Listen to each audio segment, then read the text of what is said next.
Let's take a moment to put our hands together to venerate, to worship the unvanquished, the unparalleled, the undefeated Tathagata by chanting Namaskar 3 times altogether and with me. Namo tassa bhagavato arahato samma sambuddhassa. Namo tassa bhagavato arahato samma sambuddhassa. Namo tassa bhagavato arahato samma sambuddhassa. With permission from the Noble Triple Gem and the Mahasangha, let us begin. 2 weeks ago we had droughts, and then we have flooding. The weather is chaos, and that's exactly how we like it. And that's exactly how we like it. Why? It's a good way to test, isn't it? Do we like droughts? Or do we like rain? Do we like it to be raining or not raining? Do we like it to be sunny or not sunny? It's a very nice way to test ourselves. Here's a good one. Do we like sleeping to the sound of rain? Or do we not like sleeping to the sound of rain? Is thunder scary? Every opportunity is an opportunity for us to open our eyes and ask questions.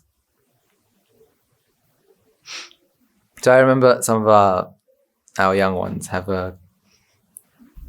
they're telling me how amazing a night was.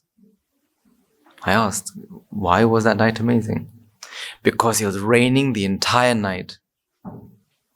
So, it was the perfect environment to fall asleep. How? Because it was raining. So,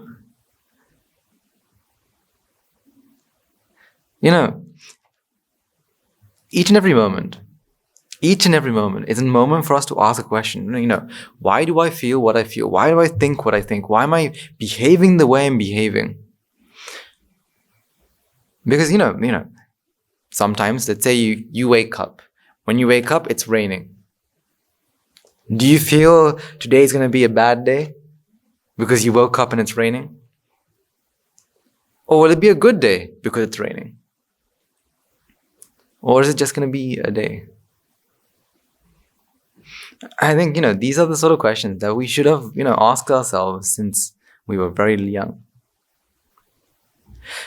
Every time, and I keep telling these children that I meet that the children living and breathing in the monastery, how lucky they are. How lucky they are from such a young age. Some as young as 7, 8. To be able to open their eyes and see the world as it truly is, not seeing a fallacy that we've seen almost our entire lives. It's amazing. It's actually amazing to see, some of these children, start to ask these sort of questions and slowly but surely open their eyes. Slowly but surely open their eyes to see the world as it truly is. While this rain was happening, sometimes, we are not, these children are not able to go outside because why? It's raining. If it's raining, we stay indoors. And something that, these children love hearing is stories. And, what I realized is of how a young mind What is a young mind? How do you define a young mind? A young mind doesn't include age. A young mind doesn't include how old that mind is, because the mind is how old? The mind doesn't have an age. The mind is something that arises at this moment. The mind is something that arises at this moment. So the mind cannot have an age. So when I say young mind, I don't mean by age. The age of a mind isn't by how old the body is. But we can say difference, because there is a clear difference between a mind of a so-called young and a mind of a so-called old. And that difference is not because of anything else but the knowledge that the mind holds. The experiences the mind remembers. That's the difference between an old mind and a new mind. I mean, that's why it's very, very difficult to fool you guys. The more our mind, or the more that so-called we have lived through life, the less, it's very difficult to fool. Because why? We have enough knowledge and experience, so we're not fooled. But a young child, I remember, sometimes growing up with my younger sisters, I took great pleasure in fooling them. It's very easy, it's not too difficult to fool a child. Like, I remember that, I used to believe that, that if I was to lose a tooth, tooth fairy will come and put a coin under my pillow, or on December 25th, a person comes down a chimney. How a person can come down a chimney, it's a good question. As well as not many houses these days have chimneys, but this non-existent chimney, a person comes down and puts gifts under a tree and then somehow finds a way to climb back out and goes through the entire world in a day. How it happens, looking back, it doesn't make sense. But a child, or a mind without knowledge, a mind without experiences, is a mind that's naive, a mind that that you can fool very quickly. I mean, as parents, the things that we do to make our child do things. If you eat carrots, you'll be able to see in the dark.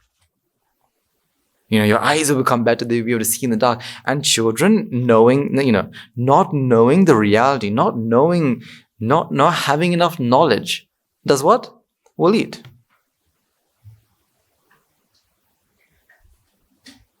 So, these young minds are very interesting.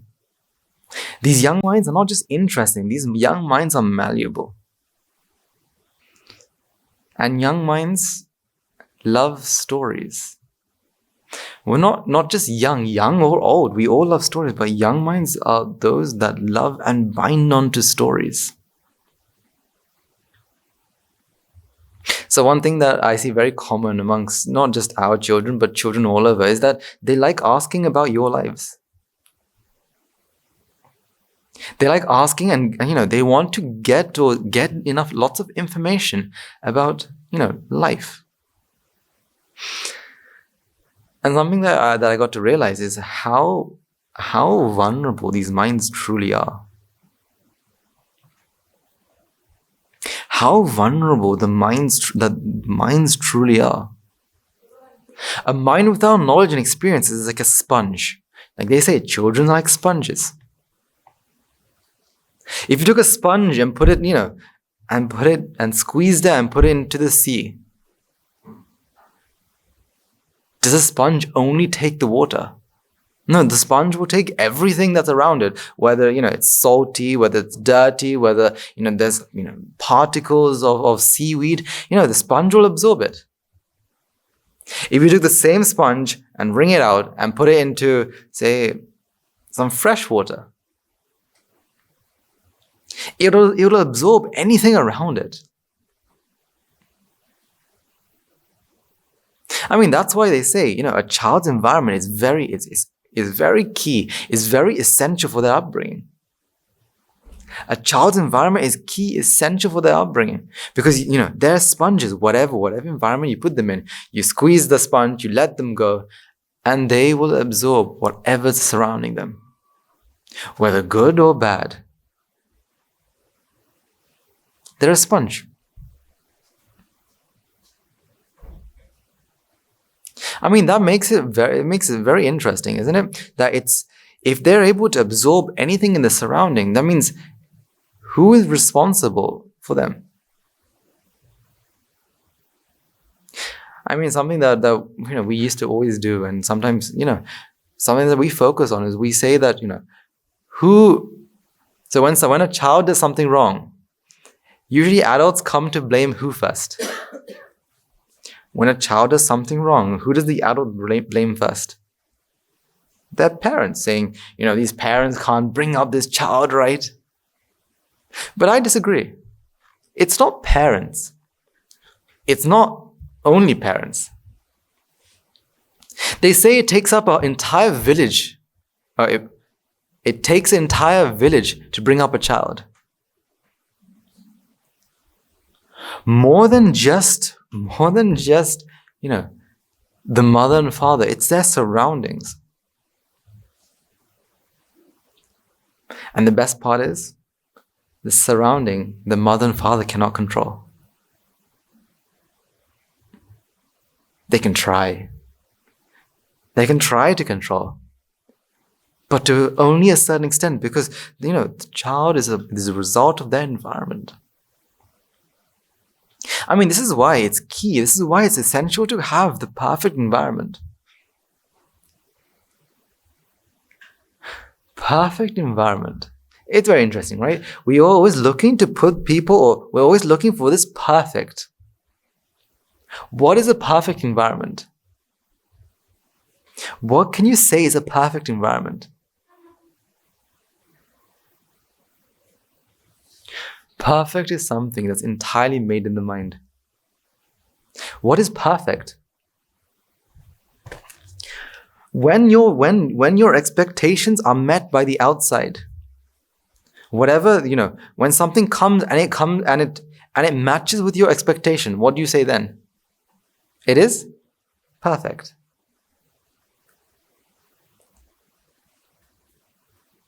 So, for example, let's say,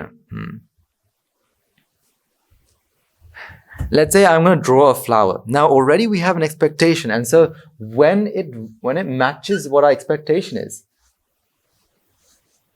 we say that flower was perfect according to our expectation. So if I say, what is the perfect environment? That's according to who? That's according to your expectation. Because the idea of perfect is entirely yours and yours alone. So when we try to put a child into a perfect environment, you can't. How? Because that means you have to put them into what environment? The environment of your expectation.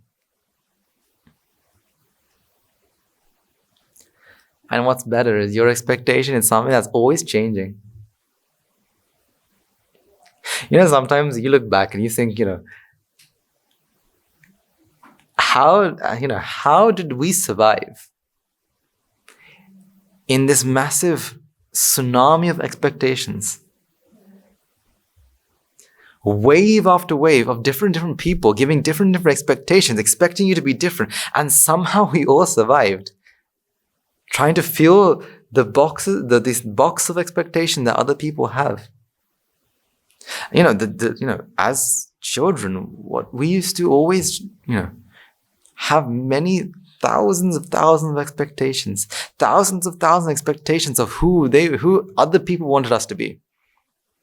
Parents had one, teachers had another, friends had a complete different one. Older friends had one thing, younger friends had something else, your brothers and sisters have something else, and you're surrounded by the sea of expectation, and yet we're trying to look for a perfect environment. That's why there's nothing called perfect. Perfect is just a fragment of your imagination.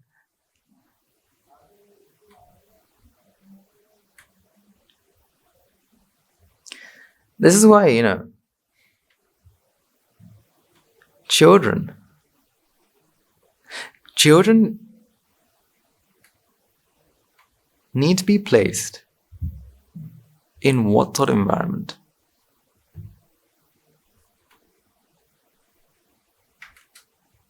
Now, when I say children, regardless of what you're thinking of, children is a mind. So we're not just talking about children as in, young, small children.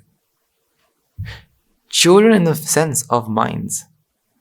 So this is also talking about your mind as well. This is also talking about your own mind.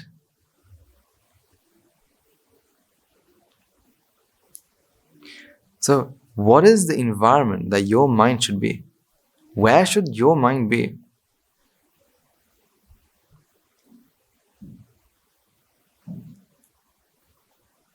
Now, this is a very important question. So, whether a child or an adult, your mind has to be in an environment. What is the correct environment? What is the perfect environment?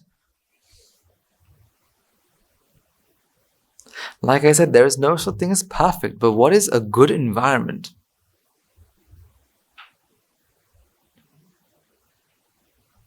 See, even good environment, that's also very figurative. It's very, subjective. Because what's good for one person isn't good for another. But yet we always try to look for this so-called good. Some people always try to do what is good. But good isn't always right. Some people always try to do good. But good isn't always right. So what is the perfect environment? What is the environment that we should let a mind arise in?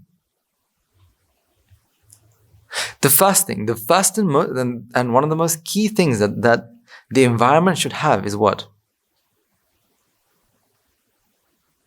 The environment of a mind, an environment that a mind should arise is an environment filled with good qualities, with good virtues.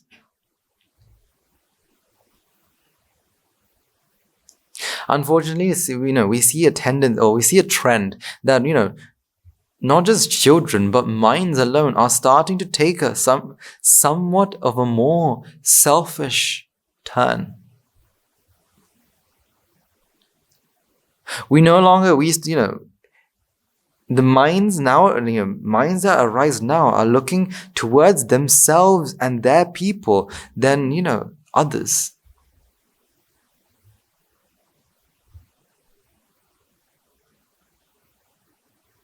Minds in general are taking a more selfish turn, that they're looking about what can they get, what do they achieve, what can they get out of this, instead of thinking about the whole. Because, this is not, there is no one you can blame here. There's no one that you can blame, because this is not there. Anyway, because there is no one. Anyway, there is no one to blame. So we're blaming who? No, this is the environment. As we continue through time, the environment will change, will alter to become more and more selfish. Why? Because to become selfless, what do you need?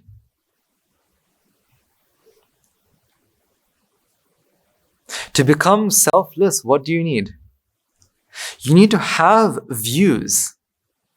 You need to have the views to give you the idea of becoming selfless. If not, the tendency of the mind is to store and to collect. Because, what is the mind's purpose? The mind's purpose is to perceive. That is okay. But when it's with ignorance, what is the mind's purpose? When with ignorance, the mind's purpose is to do what? Find something that's fixed. Find something that's separate. And when you find something that's fixed and separate, what's the next idea that you have? Bring it towards me.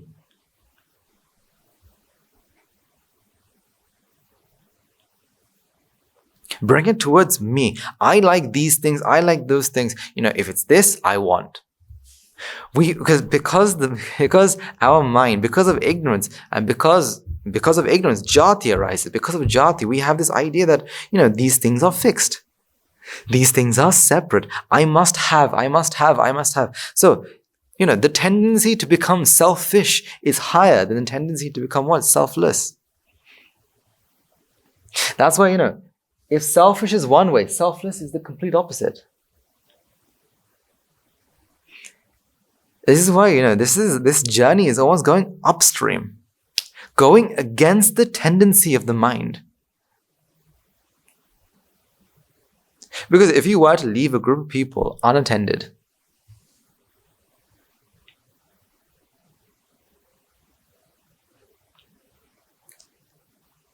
let's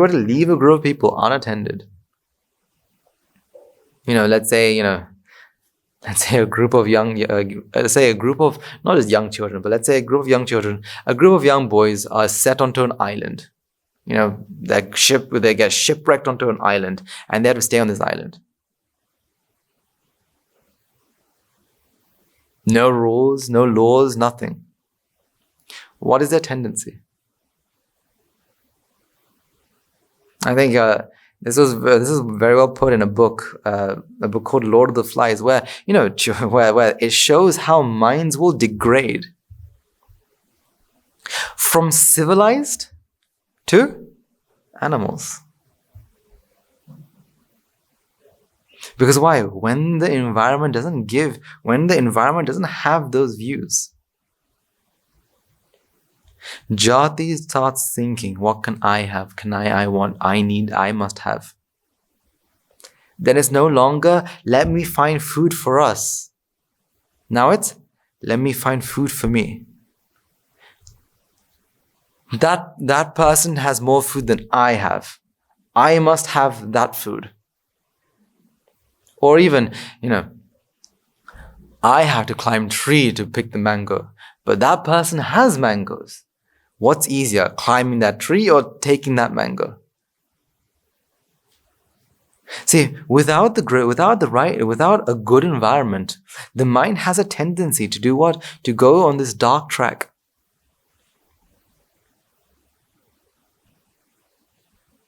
This is why it's very important to create this environment of good qualities.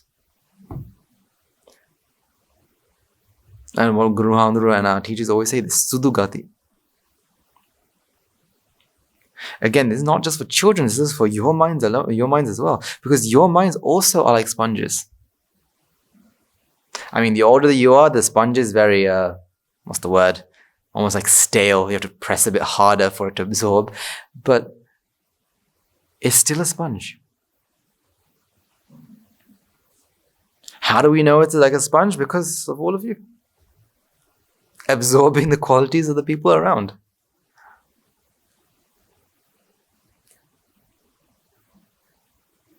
I mean, this is why it is our responsibility to create this environment. This is why it's our responsibility to create this environment of what? Of this good qualities.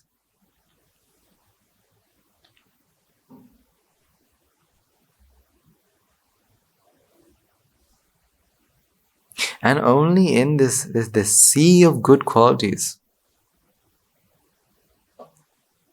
can a mind arise with a pure heart.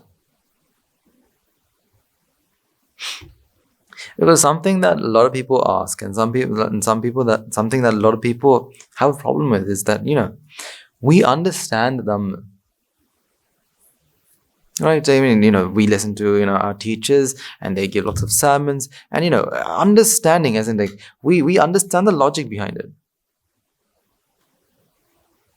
It's almost though we're like filling our heads with Dhamma. But when it comes to, the life application, there's like a blockage.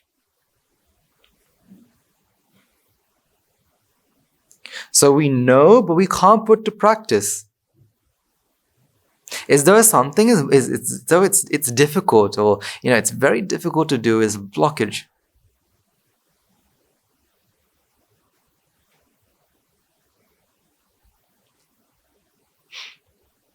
And this is a question that I've asked my teachers as well. That, not just me, lots of people have this question. We understand them, but we find it very difficult to apply. What can we do for that?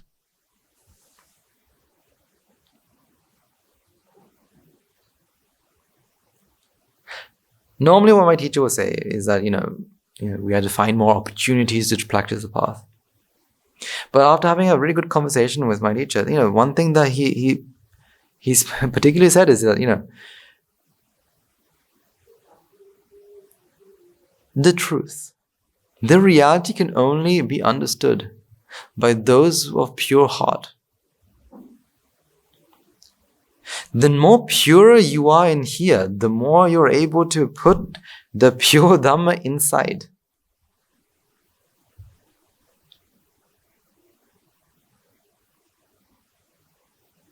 Because, if you are a magnet,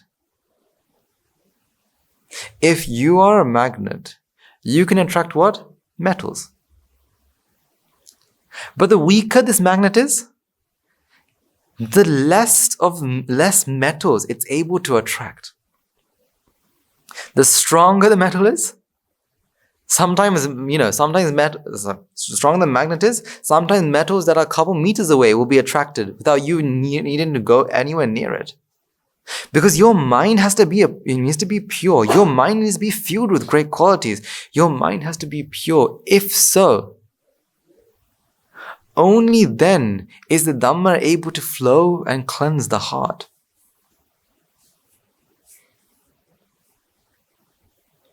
This is why the environment is very essential. This is why if you have a selfish environment, it's very difficult to put the Dhamma in. I remember the last time I went to a school, I was able to have a conversation with this young child, and this young child was saying, one of the topics that we talked about is, of course, what you give is what you get. This child comes out after we have one of our talks and comes up to me and says, I don't agree with that. I said, why not? Because the more I give, the more I'm not going to have. If I give everything I have, no one's going to give those back to me. I'm going to lose out. So, I'd rather keep everything to myself and eat it or use whatever I have. Why should I give it to others?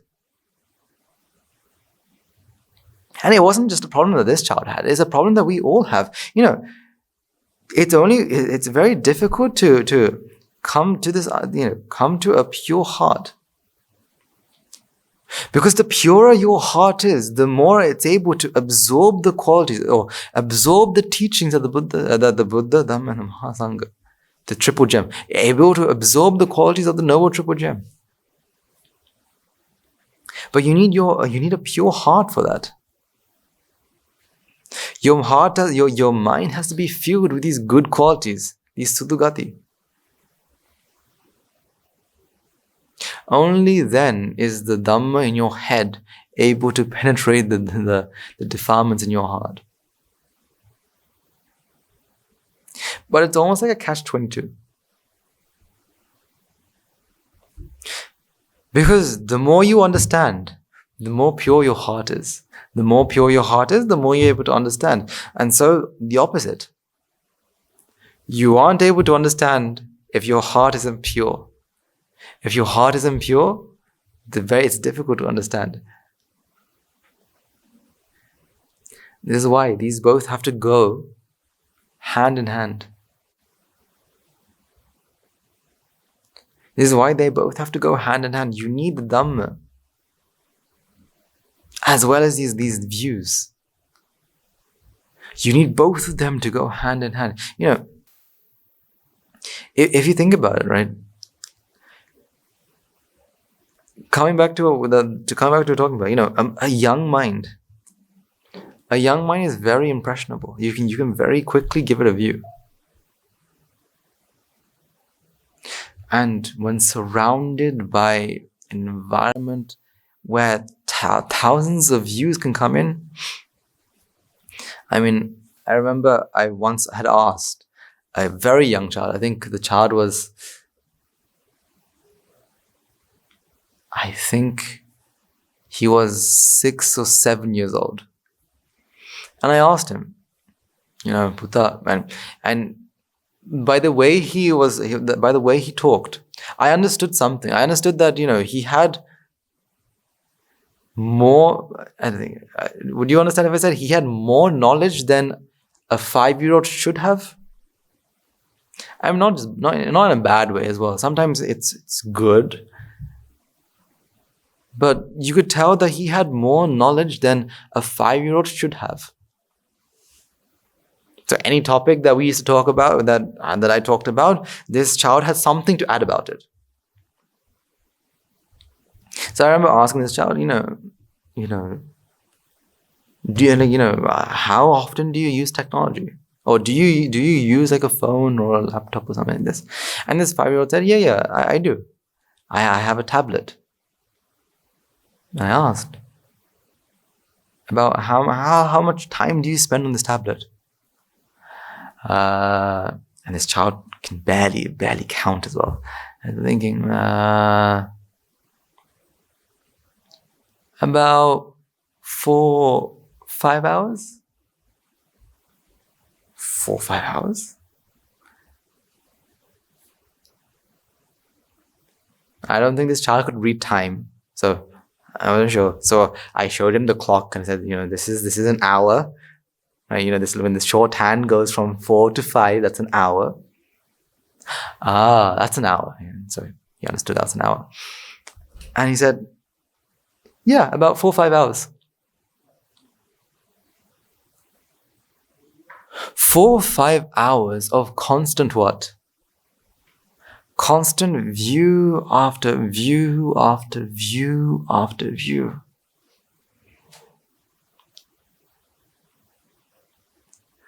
View after view after view after view.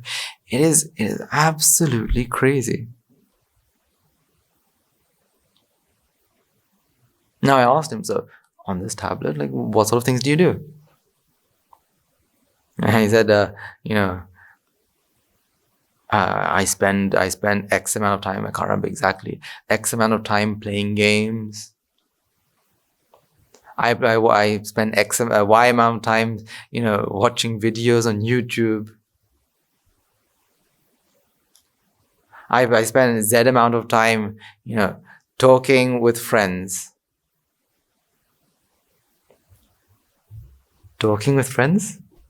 At 5? I mean, it's him, so I can't say anything. So I said, okay.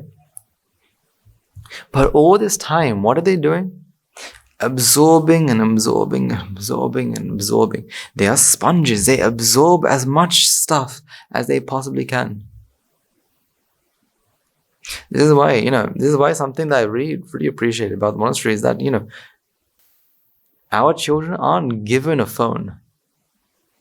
When I go and tell this to some of our, whenever I get a chance to talk to schools, and I tell them, some of, in our monastery, we don't use phones. People look at me as though I have said like a horrible swear word. They look at me as though it's impossible, that they can't believe it. And I mean, they couldn't.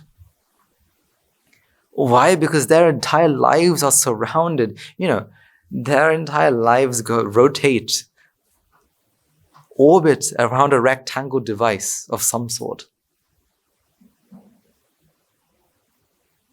And so when they hear other people, there are people who don't, they are surprised.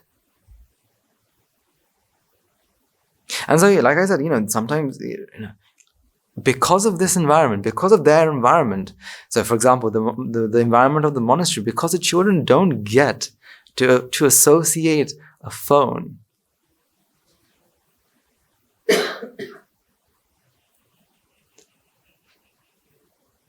they associate what? People.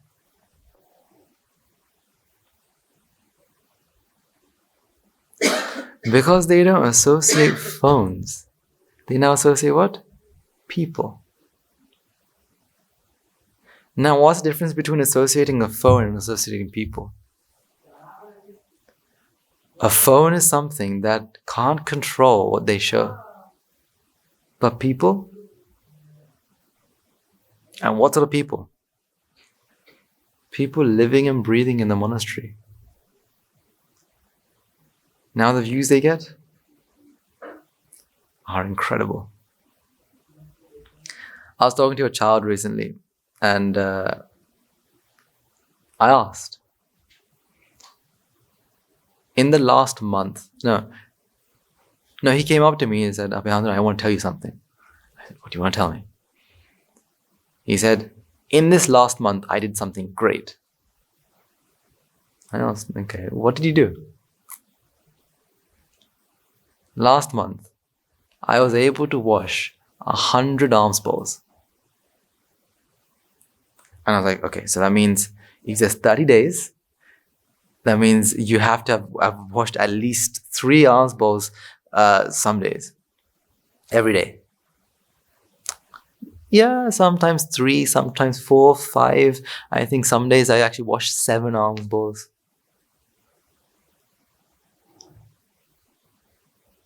In a month, 100 alms bowls, and he's been counting. I mean, the view that this child has got, the amount of merit the child is doing, it's absolutely incredible. Because why? Now they're no longer stuck onto this device. They're no longer stuck to get these views from outside. They're no longer, the things that will give pleasure to others, now this child no longer needs to watch the new episode of this series to be happy. No, now this child has a view that, I want to wash alms bowls. Alms bowls of who? The Mahasangha. So I asked, why? Why did you do this? And I think I had to wait there for about, give or take, 45 minutes of this child just talking to me about the virtues and values of the Mahasangha. All to do with what? The views, their association. Because why? They get to associate, no longer a screen. They associate people, and each and every one of you, give what sort of views?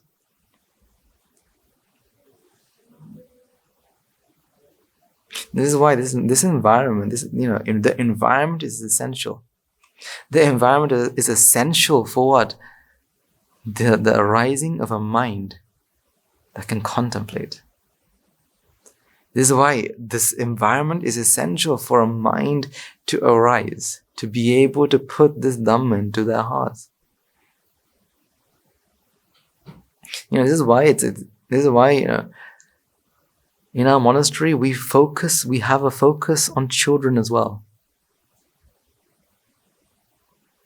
Because in schools, what do we do? In schools, something that is a good but bad thing at the same time is that in schools there's this massive competition to see who can do the best, how can I get the best, how can I get better marks than this person, that person, and it comes again to this selfish nature.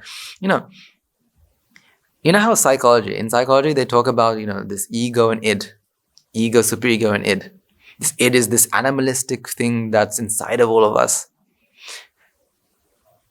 This animal mindset, the mindset that's entirely with need, like food, shelter. And how people, how psychologists have come to terms saying that, in every single one of us, we have this animalistic instinct.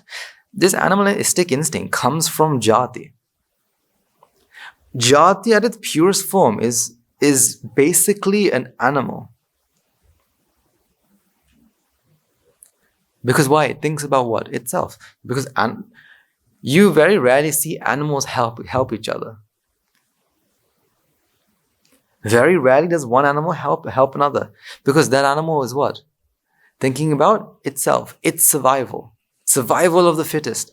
I mean, humans have evolved more than that to no longer survive just for them, just to survive themselves, but to survive others as well. But this animalistic, this id, comes from what? Comes from this pure, this almost concentrated form of what? Jati. This concentrated selfishness.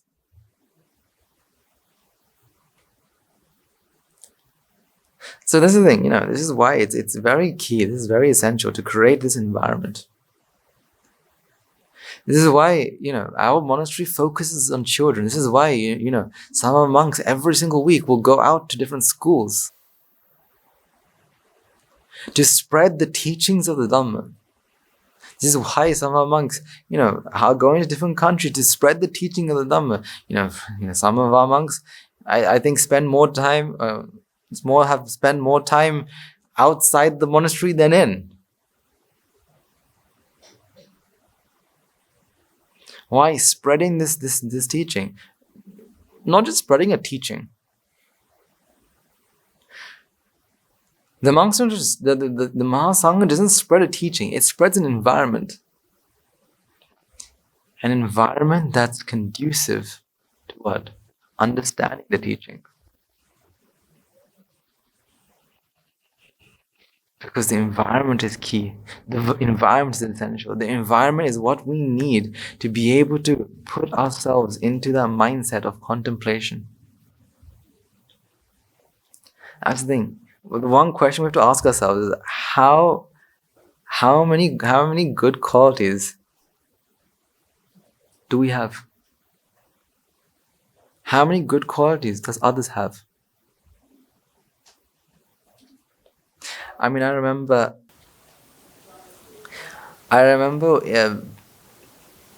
that I think I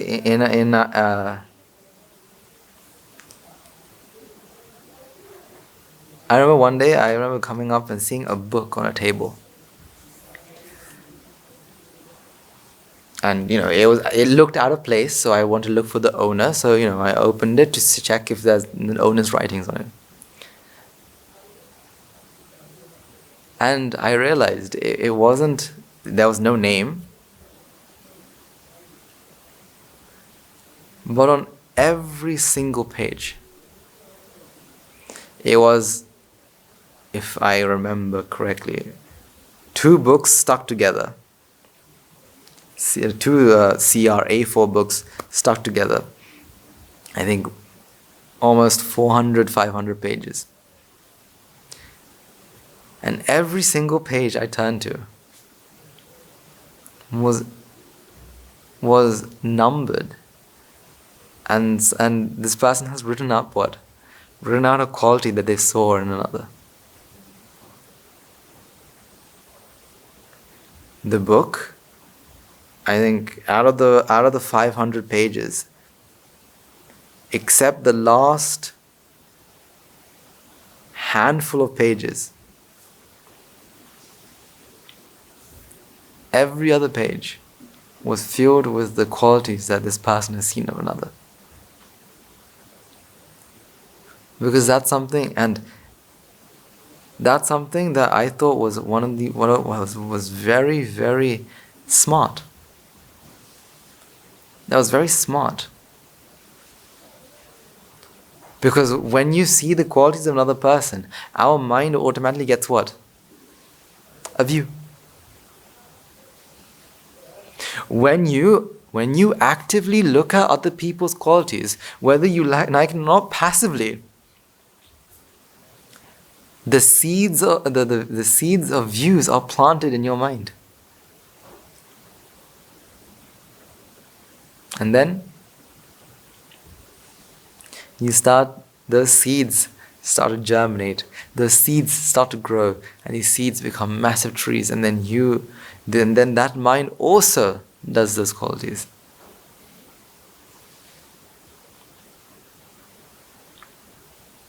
This is why a good way to test how much good qualities you can see is, take 5 people, 5 different people every day, and see if you can see a quality, a good quality.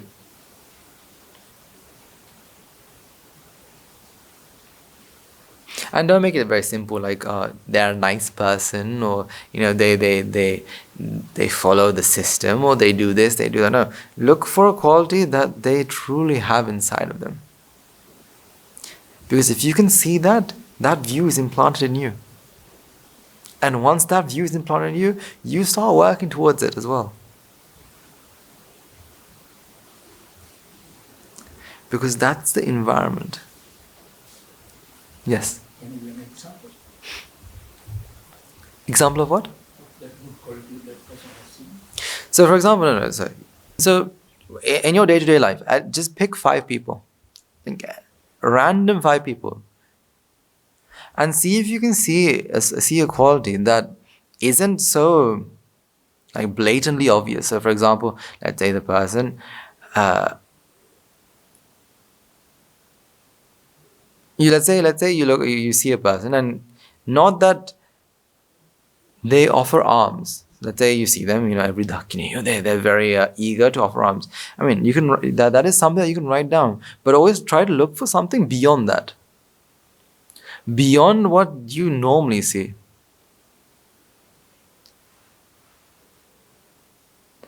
Like for example, you might see that they're very quick to offer their opportunity to someone else.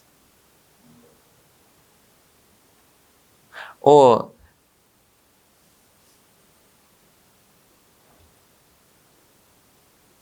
the way they talk, or the way they convey a message, they are very careful not to hurt the other person's feelings.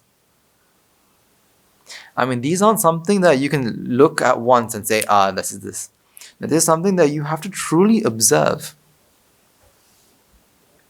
It's something that takes a while, that you have to, keep looking and trying to see that thing. Because those sort of qualities are those that will stick with you as well. Because if you can see it, those seeds, that means those seeds are automatically planted. Because something that our teachers always say is what? In this room, there is an Arahata Nuhanse. We have the qualities of Arahata Nuhanses. The only problem is I don't have all the qualities. But collectively, we all do. So what should I do?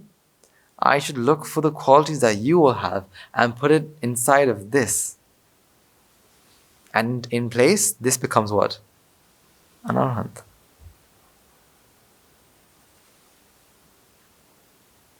Every single day, take 5 different people. Take 5 different people and try to observe.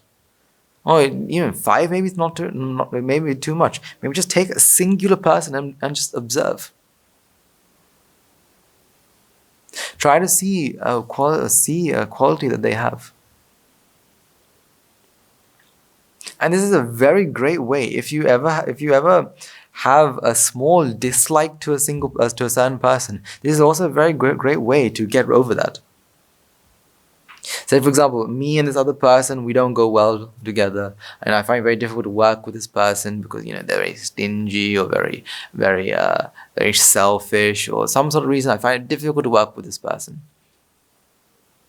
Then be extra vigilant and check.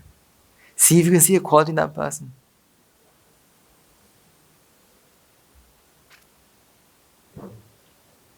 I know a tactic that some of our teachers have used is when a person comes to complain about another person, to start that conversation by saying, like a sandwich, right? You take or like a burger. You take the bread, which is what? The good qualities. So before you make a complaint, you have to start off with the bread, right? Which is what? A good quality. You have to say a good quality of the other person. And then you have the patties, right? The patty, right? But the person did this bad thing. And you have to end it with what? Another piece of bread. Another good quality.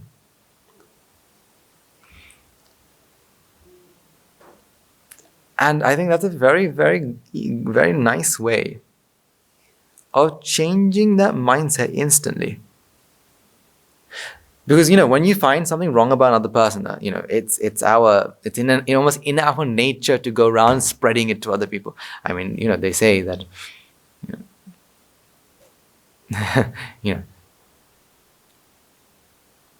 bad news travels very fast. Faster than good news. Because, the mind likes to feel what? The mind likes to feel superior. For it to feel superior, it likes to do what? Take another mind and put it down. So it likes hearing, it actually likes hearing something bad about that other mind so it can feel superior. Because why? Currently this mind feels what right now? Inferior. This is why we absolutely love hearing gossip. It's to give your mind a momentary feeling of what? Superiority. That I am better than this other person. Or I know something about this other person. I know something that majority of people do not. That makes you feel superior. This is why we love hearing that. And that's why we like spreading it as well. Because why? I feel superior because I know something that you don't. Hey, do you know about this? And when they say, oh, actually? Really? Did that actually happen? I didn't know. This mind feels what? Superior. This mind feels superior. I think, this is why, this sandwich technique is a very nice technique. Because before you say something to another person, before you say something bad about another person, try to sandwich it between good.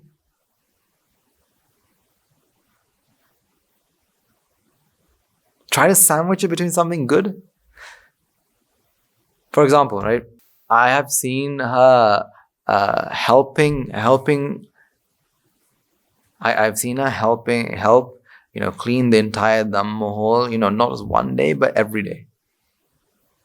But, yesterday, she said something like this to me. But also, she also not just helps myself, is very eager to give her stuff. I mean, when you start sandwiching, what happens is, this pattis becomes what? Becomes very small, and you're spending more time thinking about the good quality than the bad. And therefore, you realize that, what am I saying? About this person, I'm saying such great qualities, tarnished by this small pattis, the small patty.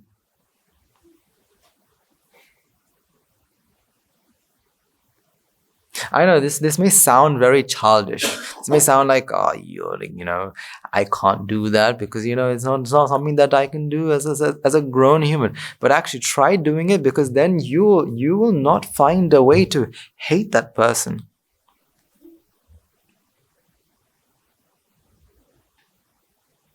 I mean, one of my favorite quotes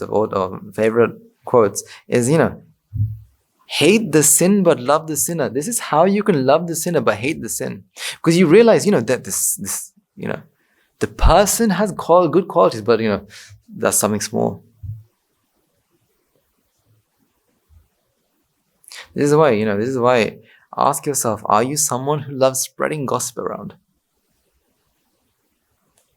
Because imagine if I asked, say if I came and asked the group of people that you commonly associate, if I asked, point at the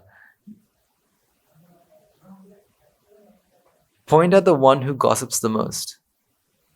Imagine they all point at you.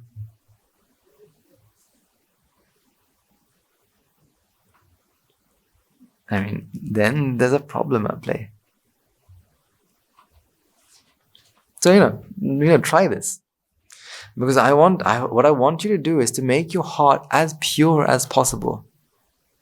I want to make your heart as pure as it can possibly be. Because the purer the heart is, the more Dhamma that it's able to absorb. Because the truth is only there for the purest of hearts.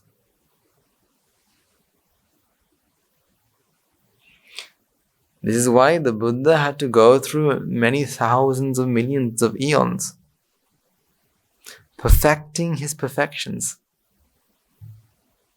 making that heart as pure as possible. Generosity, virtue, wisdom, patience, all these qualities, making this heart as pure as possible. The more pure it is, the more it's able to absorb, the more it's able to take. Think about it. If that is so, in this monastery, who has the purest of hearts in the monastery? Guru Andhra.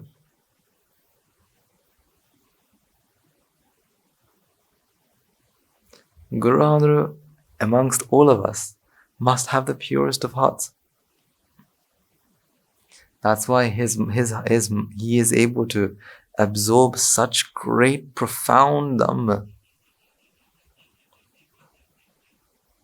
Your teachers have the ability to preach these such profound Dhamma. All because they have a pure heart.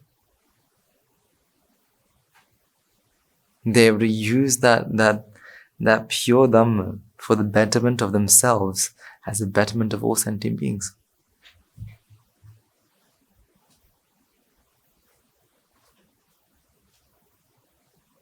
So pure, this is why it's our duty. Because right now we are all living and breathing in the monastery, and living and breathing in the monasteries, we're surrounded by these good qualities. I'm not saying that I'm not saying that any of you are bad. All of you are such pure-hearted. That's why you can live and breathe in an environment where we all have such a pure heart. However, there are many more thousands of millions of trillions of minds that need this. So spread these good virtues as far and wide. Spread these good virtues as far as we can possibly spread them. Because that's what we have to do to be able to absorb the Dhamma.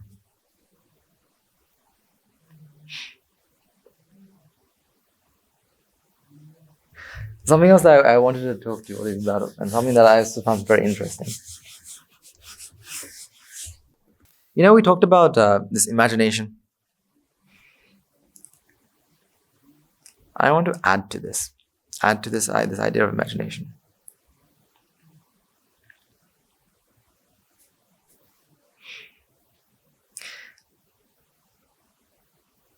Have you ever seen yourself? Have you ever seen yourself? The simple answer is what? Yeah, I've seen myself. Have you? What do you use to see yourself? A mirror.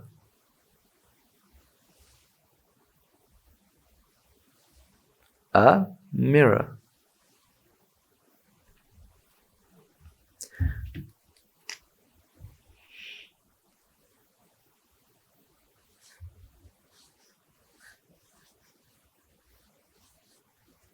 Can everyone see this flower?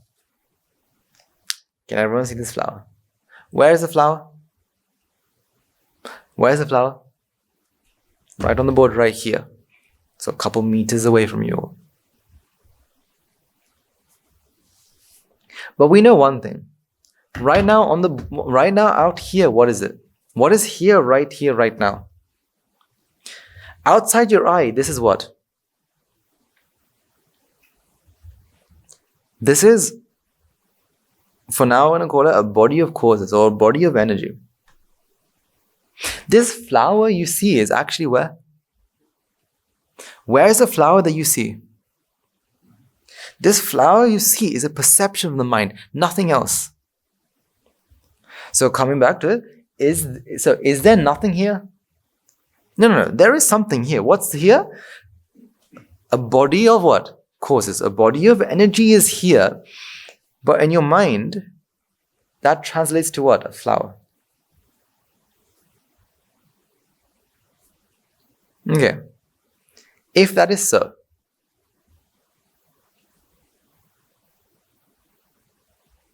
if this is in your mind, when you look at a mirror, what are you actually seeing?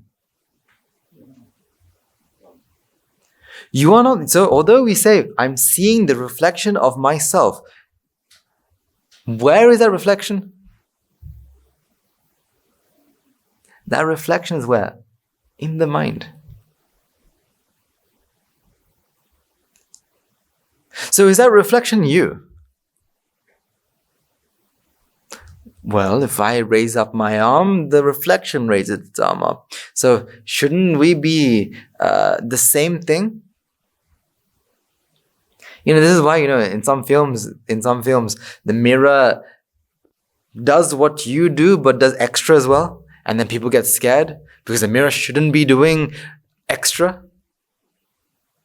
And then they say it's a ghost or it's something different or some sort of thing. Why do we find that scary? It's because when we look at a mirror, we automatically expect to see what? Myself. Or an exact replica. All right.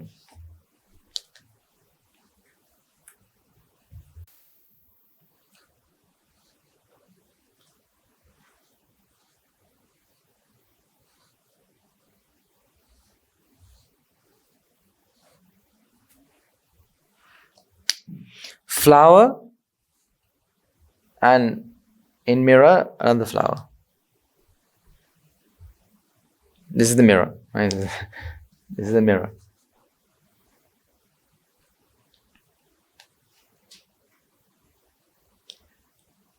How many flowers are there? So this is a flower, this is a reflection of a flower through a mirror. How many flowers are there? Just the one flower, right? The other flower is a reflection. Right? This is a flower. This is a reflection. So how many flowers are there?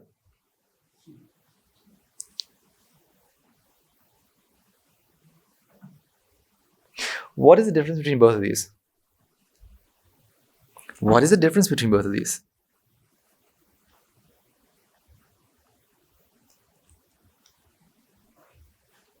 One of them is so-called real. The other one is a so-called reflection. Both of them are what? Perceptions in the mind. Both of them are what? Perception in the mind. But our mind imagines what? This is real, and then uses that information, says what? This is a reflection of what is real. So if I will simply ask you, which flower do you want? You will say, Nansa, you're stupid. That's a reflection. I want the real flower. But both of them are what? Perceptions of the mind. So if I was to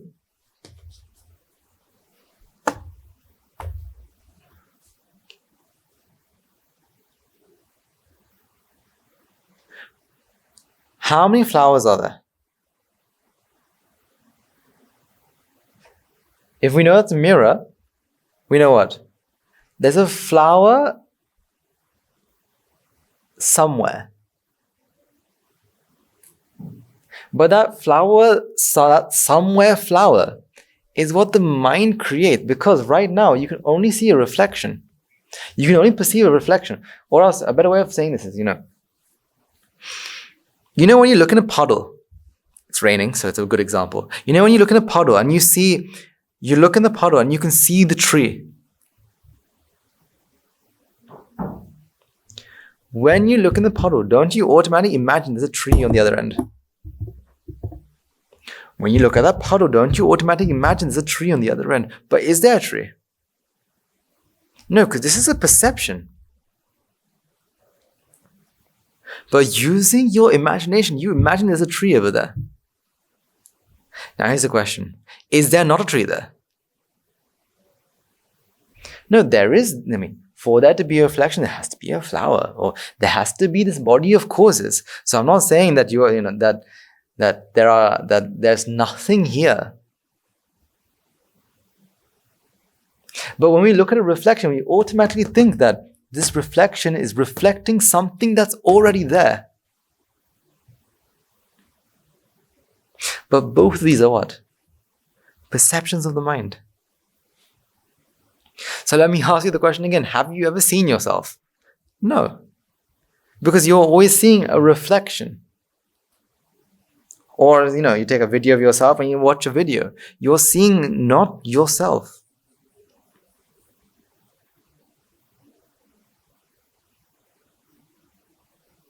Something that's very common is,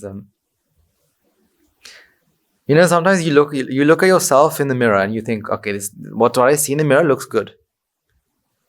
And then when you take a photograph and then you look at the photograph and you say, oh no, it doesn't look good. Why the difference? You see, both of them, both of these are a perception of the mind. Both of these are perceptions. So when you look at a mirror, you automatically imagine the object. That's what? Part of your imagination.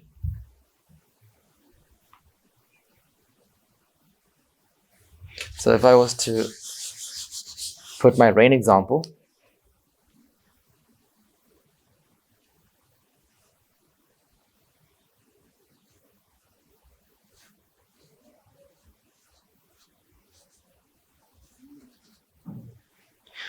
you look down at the puddle of water and you see a flower. Your mind automatically imagines the flower. But is there a flower in your world right now? Is there a flower in your world right now? No, this is part of your imagination. You're imagining that this flower is there, but in reality, all you have is this perception at that moment. And then you slowly look up and you see this flower. Now what do you see? Now you see this flower. But this is a very momentary thing. This is this moment. So again, have you ever seen yourself? Can you ever see yourself? Will you ever? Because they say that there is no way you can actually see yourself, because whenever you look in a mirror, you're seeing a reflection. If you look at, you can never truly see yourself, even though if you were to twist the mirror over, or take a video and twist the camera over, you can never truly see yourself. But my question is, even if you were looking in a mirror, are you seeing you?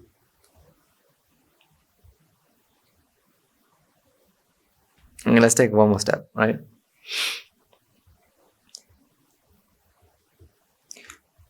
This is what? A perception. This is what? A perception.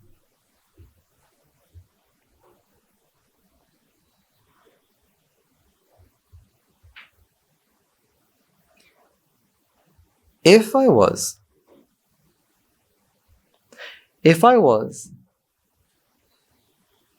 to damage this flower,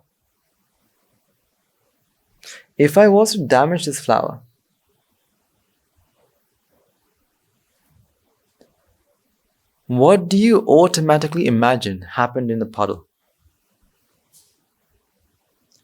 What do you automatically imagine that will happen in the puddle? This flower will what? Also have a petal removed. But let's say it doesn't. Let's say the flower is perfectly fine, that this flower is removed, but this in the puddle is still there. Don't you automatically feel that's strange? That there's not something wrong with this. There's something wrong. Why do you feel there's something wrong? Because this reflection is a reflection of what?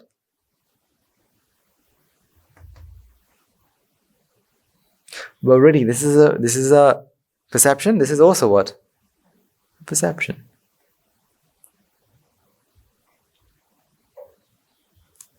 So is it something that we should be scared about? This flower has lost the petal, but the reflection hasn't. There's something wrong with this reflection. Or you know how let's say you put a mirror in front of the flower and the mirror shows nothing. You look at the reflection and there's no flower in the mirror. Should we be scared and say there's no mirror? The flower is not giving a reflection, so something is wrong. This flower isn't normal. No, these are all perceptions. Whether you see it or not, it's also what? A perception. Because in this world, we only have is a perception. So when you look at the puddle, you automatically imagine what? You automatically imagine the flower on top. That's part of your what? Your imagination. You start imagining. This is why. So that's why, let's say you're walking along a path. Before you reach your destination, you've already imagined what the destination looks like. Before you reach your destination, you've already imagined what the destination looks like. And that's why you start comparing. That's why you compare and say, this place has changed. And for example, if any of you ever go back to your, let's say some of you say, let's say you go to a place that you've been since childhood. And let's say when you go, the first thing that you do is what? You look around and you say, this place has changed. This place is different. Now, seeing a change or seeing a difference isn't wrong. But if you feel that it was this flower that lost its petal, that flower had lost its petal, then there's something wrong, because then you have what? You have two flowers. What's that flower?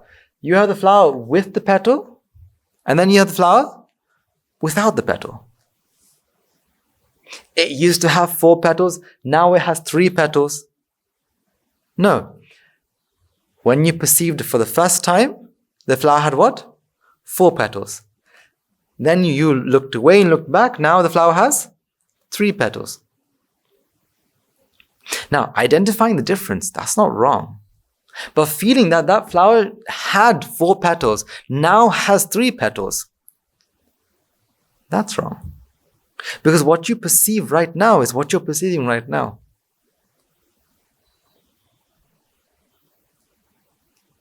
Then what is history?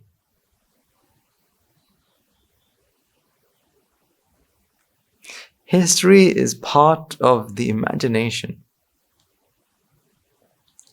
Your history or your memories are what creates this imagination of what there used to be. Of what there used to be. Can you trust your memories? Can you trust your memories? Or let me ask you the other way. Have you ever doubted your memories? Sometimes we don't doubt our memories because we think what we remember is 100% correct. We think that, my memory is always correct.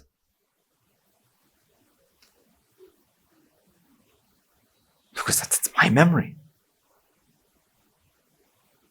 But that memory is what creates this idea of what? This flower used to have 4 petals. And then not just says used to, and then remembers that this has 4 petals. But it only has 3. It remembers it has 4 petals, but right now it only has 3. And then your mind says what? 4 petals became 3 petals. No. What happened is what? You looked at it for the first time. What arose? A 4-petal flower. Second time you looked at it, what arose? 3-petal flower.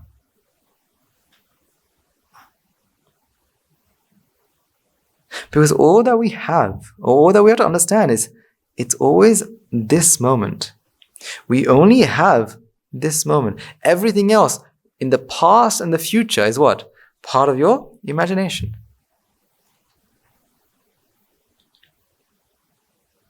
What will happen in this flower in a few seconds? Now you're calculating the possibilities. What can happen next? Well, will the flower, start wilting? Will they lose another petal? Now you're calculating. You're now using your knowledge and experience to think about, to project what you think will happen. Let's say it loses another petal.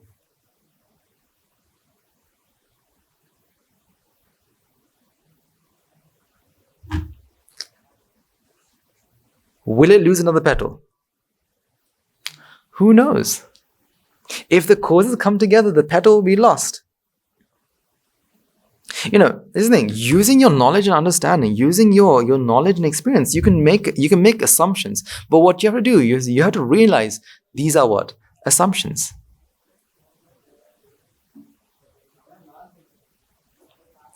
Something that we love doing and something that you'll see lots of people, the stronger they hold their views, the stronger they hold their knowledge and experience, they're like, I know this is what's going to happen. I'm pretty sure we've all met a person, or met several people who are very fixed upon what they think is going to happen. Or they almost know that how, how sometimes teachers, not our teachers, but school teachers, they can so-called predict how a child will be in the future. It's possible because they have the knowledge and experience, but sometimes they forget that this is just an assumption. That's why sometimes teachers become very surprised when, a student who was the worst in their class comes back as a doctor. They become, very taken back because they didn't expect it, because they thought back then that this child, they predicted their future. They assumed a future that isn't real.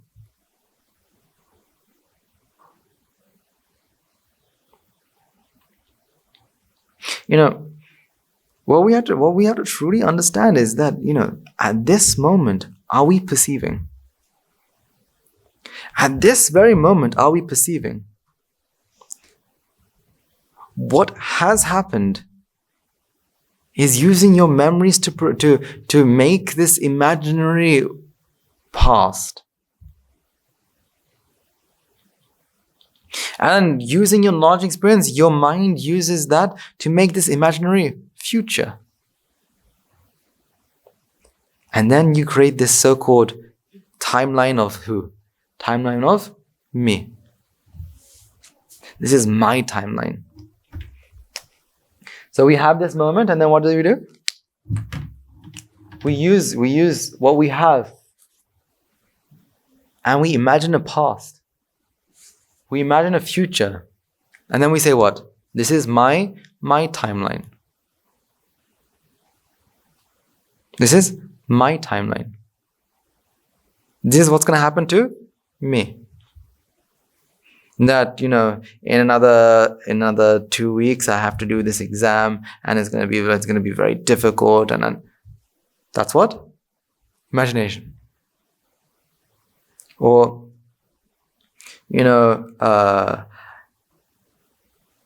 tomorrow I'm going to have to wake up at 4 a.m. That is also what? Imagination.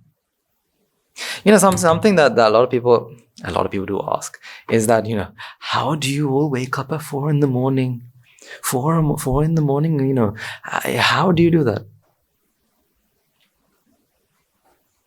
Sometimes we're very fixated on thinking 4 a.m. Right now, the time is what? The time is, say the time is right now 9 o'clock.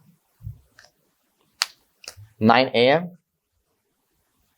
sometimes at 9 a.m., people are worried about what? 4 a.m. the next morning. How am I going to wake up next morning? I mean, when you wake up, you will what? When you wake up, you wake up. Why worry about it now?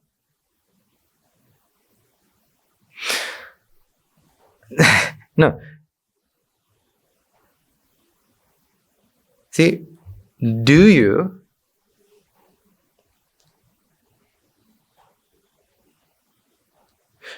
know you woke up? Or do you wake up and then know you wake up? You woke up. So do you know that you're waking up, or do you wake up and then know you're waking up?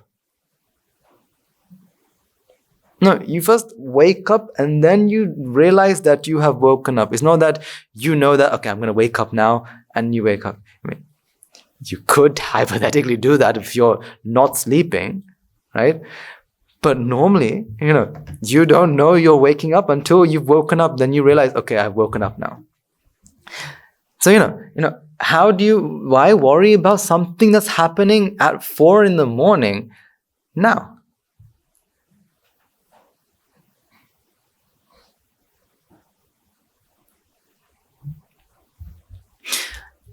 What's better is,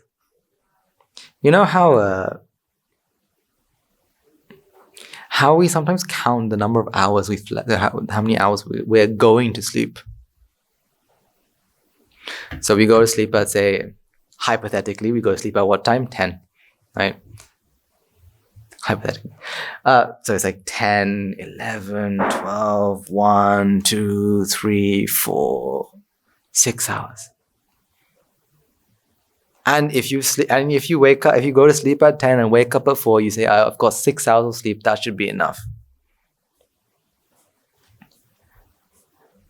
And then when you sleep less than that, let's say you sleep, realistically, 10, 11, sometimes 12. You go to sleep and you go 1, 2, 3, 4 hours. How am I going to, survive with just 4 hours of sleep? I'm going to have to find a way to catch up on those 2 hours some other time. Where can I find it? I've got to go to school, got to do this, got to do that. I'm going to have to squeeze in that 2 hours. Maybe I'll try to sleep early tonight, but early tonight is not possible. And now you're thinking about, well, I only had 4 hours. 4 hours is where? 4 hours is part of what? Your imagination. Is it not? Now, that's not saying you should sleep like 2 hours and imagine that it's okay. No. Body-wise, the doctors have all said, minimum 6 hours. Right, so please do sleep 6 hours, but minimum of 6 hours. But the mind doesn't know how long it has slept. The mind, the mind only knows that it fell asleep. It remembers it fell asleep at one time and then woke up another, and just counts the hours. But yet we worry about can I wake up at 4 in the morning the next day? Sometimes, it's possible. Some people sleep through alarms. Something that's happened to the best of most of us.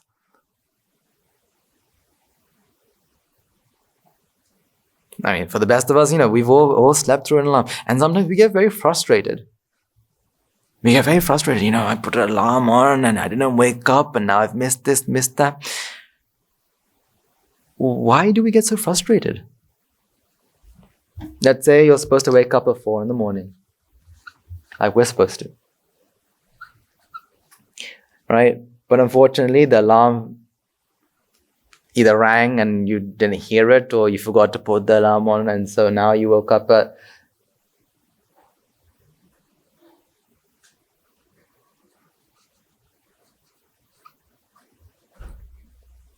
You took an extra 1.5 hours sleep, right? And you woke up at what? 5:30.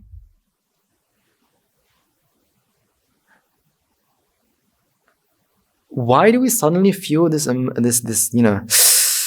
I missed the alarm. I now woke up at 5:30. Now what am I going to do? We feel that because why? We realize that, okay, I woke up at 5:30. I've missed what? I've missed whatever I was supposed to do between this time. But really, there is no point of being worried about it. Okay, you woke up at 5:30. Okay. Maybe next time find out why you slept through the alarm, get a better alarm or some sort of thing. But when you wake up at 5:30, just understand that that's the time that you've woken up. You feeling guilty is because you feel that I should have. Should have is part of what? Your imagination. Now, this is not giving anyone an excuse, right, to wake up late and say, because it's my imagination that I have to wake up at 4 in the morning. No, it's not an excuse. I'm trying to show you that this is what? That you feeling that I have that, I feel guilty that I haven't woken up at the right time. That is what? Imagination. Yes. But if I miss the bus and I miss the point to come to the Aram, that's it. So anyway, you've missed the bus. Say you woke up late, missed the bus. So being worried and feeling guilty about, because this is what? Waking up is coming together of causes. Causes come together that made you wake up. Okay, you woke up late. Okay. It's okay. Because that's how the effect manifested. No. Because that's how the effect manifests doesn't mean that, this is how it's going to manifest all the time. No, next time, because we have the intelligence to change the reasons why. For example, make sure the alarm is on next time or something. But at that time, there is no point of being worried or being, frustrated because that's what's happened. It's okay. So now you think, what can I do next? But there's no point of saying, I should have woken up at 4 o'clock. Why didn't I not wake up at 4 o'clock? Why did no one wake me up? Does everyone just ignore me now? And you come up with all these part of this imagination. But really, you woke up at 5:30. Okay. What can I do now? It's almost as though we're trying to live moment by moment. Okay.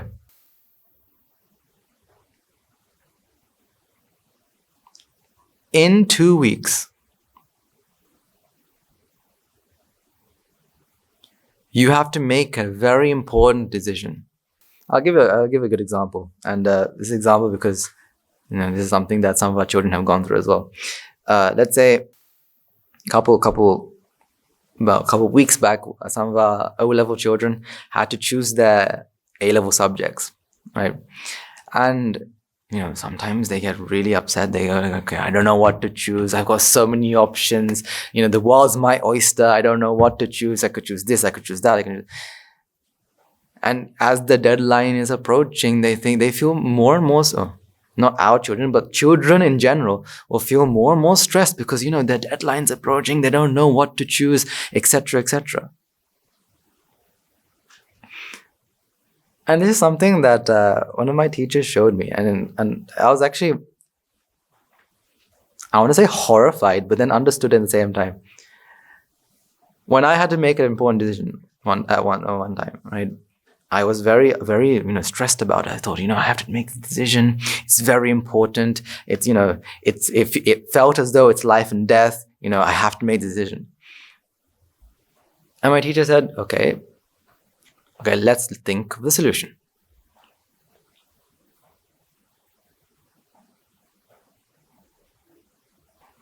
I don't have a solution. Come back next time. And I thought, what? I don't have a solution. Come back later. And I thought, what do you mean? It's a decision I have to make soon. Exactly. Soon. You have 2 weeks. If you can't get the perfect answer now, that means what? The causes aren't coming together at this moment. So why should we worry about it? No, take time, until the causes come together. All we have to do is put the causes together. Maybe go and talk with some other people. try to get more information, put the courses together. So what did I do? I went around talking to other people, getting more information, and then went to my teacher one more time and the answer became apparent.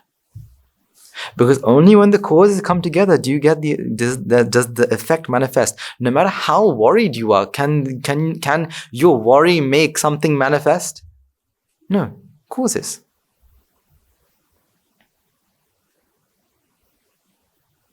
So if the answer isn't apparent at that moment, try to accumulate the causes. Maybe you can't get the right answer at that moment. So coming back, so let's say you're choosing your A-level subjects and you don't know what to choose and you've got all these things. Sometimes the best thing to do is if the answer isn't there, start to see what the causes are. Talk to other people. So you talk to this person, talk to that person, talk to your teachers, talk to people who've done the subject, and the answer will become apparent.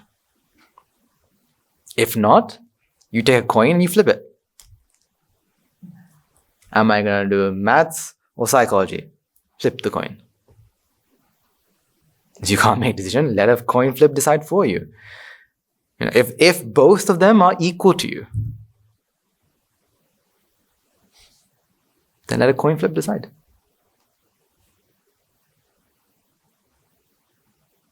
I mean, your imagination, or this imagination is what causes all these problems. So, to answer the question, if anyone ever has the question, how do you wake up at 4 a.m.? You just wake up. Full stop. You wake up. Because how else can you answer that question? How do you wake up at 4 in the morning? How do you answer that question? You can't. You just say what? I just wake up. The causes come together, the alarm rings, and I wake up. But 4 in the morning? Okay. This is a good question. I mean, there is a difference, but what's the difference between waking up at 4 and waking up at 6?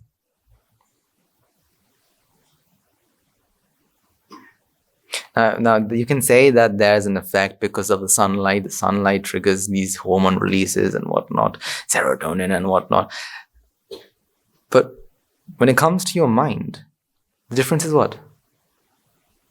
You wake up at 4 o'clock. The alarm rings, you wake up at 4. The alarm rings, you wake up at 6. Let's say both times you just take the same 6 hours, 7 hours, let's say. Difference? But doesn't waking up at 6 sound better? Sounds a bit better. Feels a bit better. That's what? Imagination. That's imagination.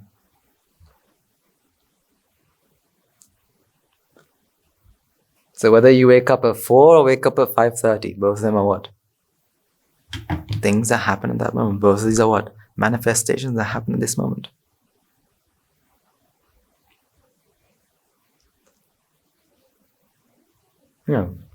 Put the cause together to get the effect.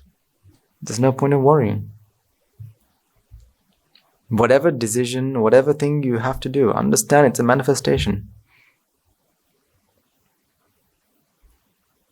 Put the cause together. Find a way to put the cause together. If you can't put the cause together at this moment, maybe you can't.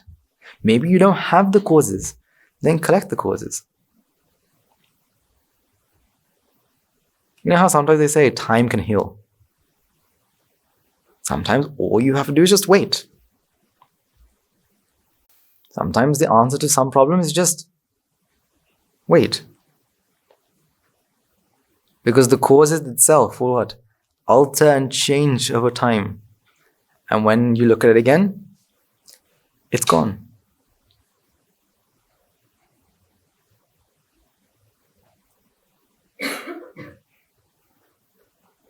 So think about this. The next time you wake up at 4 in the morning or whatever time you will wake up, think about it. The number of hours you sleep, think about it. Because, I don't know, sometimes you sleep, how, sometimes in school holidays, when you have a holiday. You know how sometimes you go over and you just sleep and sleep and you sleep for like hours and hours and hours. Sometimes some people have slept for, and I kid you not, I've heard stories of people sleeping for more than 24 hours. How they do that, that's some sort of biological issue they have. No, they don't know how they do it. But you sleep, but sometimes you wake up more tired than you went to bed with. And sometimes, you can sleep only a couple hours. Sometimes, how sometimes a power nap, you take a power nap, you wake up so more refreshed than, if you slept entire 6, 7, 8 hours. Because why? Time is something that the mind makes. No, the body will wake up, and you just need to keep going. If you feel tired, take a rest. If you don't feel tired, well, then don't take a rest. Just do what you can. Just live in this moment and do what you can. And do the best you possibly can. And use every moment you possibly can to see the reality of the world. And like we started off, take a moment to use every moment. Whether it's raining, ask yourself, do you want it to rain? See, if it's raining and you're waiting for it to stop raining, you're using what? Your imagination. You're living where? In your imagination. If it's not raining and you're waiting for rain, you're waiting for it to start raining. Then what? That's also what? Imagination. Take every moment to ask yourself, to see the reality. And the truth will set you free. Okay. I think we have a couple messages. One, of course, we have the Buddha Puja and our discussions.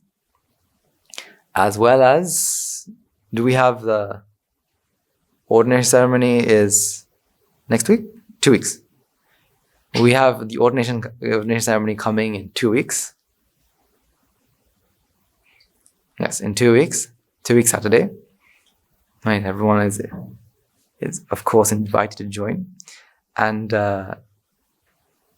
bless them with your full heart. I think every single time we have ordinary ceremonies, it's a very, very, very nice opportunity for us to, come together to give our blessings to warriors, self-warriors. It's an amazing ceremony. As well as next week, we have our Vesak.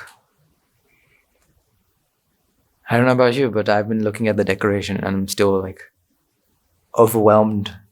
How on earth do they do such great things? This is the thing, when great minds come together, nothing. Have you seen some of the decorations? Some, maybe some. No? Well, you get to see them on the 30th at least. But you look at them and you realize, this is something that's done entirely out of the devotion that people have towards, the Tathagata, the Buddha, Dhamma, Sangha. None of our decoration team and all those who help out aren't getting paid. They're not getting anything out of this. Except what? The merits they get, which is thousandfold more valuable than money itself. So if you do have a chance to help out with these decorations and whatnot, especially as we come closer to the 30th, please do as many merits as possible. Especially on Vesak, full moon Puja day. Do we have any other announcements? No? Right. Okay. So next week, because of Vesak, the ceremony will not be held. As well as on the ordination ceremony, the ceremony will not be held. So I'll get to talk to all of you in Another 2 weeks, 3 weeks. Right. Okay, let's take a few moments to transfer merits and conclude today's sermon. Okay. Let's take a moment to transfer all the merits we required by making offerings to the infinite virtues of the Noble Triple Gem, chanting Pirit, Nusandara, and engaging in various meritorious deeds today. So first and foremost, let's remind ourselves how very fortunate we are to be receive Lord Buddha's teachings. And with immense gratitude, let's transfer the merits to Bhikshu, Bhikshunis, Upasakas, Upasakas, who since time immemorial have protected and preserved the sublime teaching of the Buddha and passed it down to the generation of noble lineage in the form of the Tripitaka, which is thankfully available to us today to study, to understand, to comprehend Dhamma. Let's also take moment chance merits who we require to all the members of Mahasangha present throughout the world, including all chief pillars of chapters, who have dedicated their lives to the noble path and committed themselves to the betterment of all sentient beings. Let's not forget among them will be the monks and nuns with local temples and nunneries, who have always been by your side through thick and thin, come rain or shine. Let's also take one chance of merits to Guru Sananse, as well as other monks at the monastery, as well as Anagarikas attached to the monastery. Let's also take one chance of merits, express our gratitude to those who made great efforts to spread the teaching of the Buddha, be that by transliterating sermons, share them among others, inviting others to join them. May the power of the merits, if any of them have been born in the willful planes, may they redeem themselves and be born in the blissful plane. May by the power of the merits, may they abstain from meritorious deeds, fulfill the meritorious deeds, fulfill the noble eightfold path, and attain the supreme bliss of Nibbāna. Sadhu, sadhu, sadhu. Let's also take a moment chance of merits we require to our devotees, friends of the monastery, who for sake of merits continue to sustain the Mahasangha. This includes every one of you who have contributed to the construction of the monastery, to those of you who provide the Mahasangha with shelter, alms, robes, medicines, as well as those who pass on their know-hows and their well wishes. May the power of the merits, may they abstain from unmeritorious deeds, fulfill the meritorious deeds, fulfill the noble eightfold path, and attain the supreme bliss of Nibbāna. Sadhu, sadhu, sadhu. Let us also take a moment to transfer merits to our mothers, fathers, husbands, wives, brothers, sisters, sons, daughters, grandparents, uncles, aunts, cousins, nephews, and nieces, our elders, friends and acquaintances, employees, and to all those who have helped us, supported us, assisted us in any shape or form. By the power of the merits, may they be healed in physical mental ailments, may they overcome any obstacles in their spiritual progress, may they abstain from unmeritorious deeds, fulfill the meritorious deeds, fulfill the noble eightfold path, and attain the supreme bliss of Nibbāna. Sadhu, sadhu, sadhu. Let's also take a moment to transfer merits to our devas, brahmins, spirits, demons, primarily the Sakadevas, numerous gods and deities who have committed to protect and fulfill the Sambuddhasasana.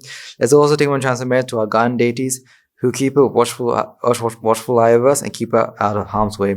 May the power of the merits, may they prosper in divine power and wisdom. May they abstain from meritorious deeds, fulfill the meritorious deeds, fulfill the noble eightfold path, and attain the supreme bliss of Nibbāna.